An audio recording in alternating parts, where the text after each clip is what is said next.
আসসালামু আলাইকুম রহমতুল্লাহ। 25শে জুন 2026 পত্রিকার পাতা থেকে 10টি গুরুত্বপূর্ণ প্রশ্নোত্তর।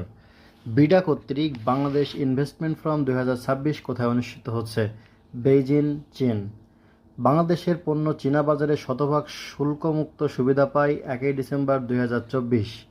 সম্প্রতি ভেনেজুয়েলায় আঘাত হানা শক্তিশালী ভূমিকম্পের মাত্রা ছিল 7.1।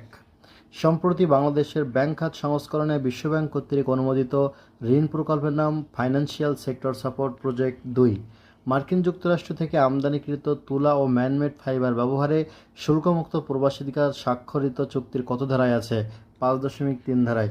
সম্প্রতি বাংলাদেশে ডেঙ্গুর প্রকোপ বৃদ্ধিতে ডেঙ্গু প্রতিরোধে গঠিত নতুন পদক্ষেপের নাম টাস্কফোর্স।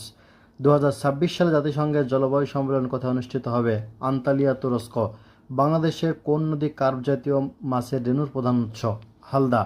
বাংলাদেশের পররাষ্ট্রনীতি সংক্রান্ত নির্দেশনা সংবিধানের কত নম্বর অনুচ্ছেদে উল্লেখ আছে? 25 নম্বর। বৈশ্বিক উদ্ভাবন সূচকে বাংলাদেশের বর্তমান অবস্থান কত? 106। আসসালামু আলাইকুম রহমতুল্লাহ। 25শে জুন 2026 পত্রিকার পাতা থেকে 10টি গুরুত্বপূর্ণ প্রশ্নোত্তর। বিডা কর্তৃক বাংলাদেশ ইনভেস্টমেন্ট ফোরাম 2026 কোথায় অনুষ্ঠিত হচ্ছে? বেইজিং, চীন। বাংলাদেশের পণ্য চীনা বাজারে শতভাগ শুল্কমুক্ত সুবিধা পায় 1 ডিসেম্বর 2024। সম্প্রতি ভেনেজুয়েলায় আঘাত হানা শক্তিশালী ভূমিকম্পের মাত্রা ছিল 7.1।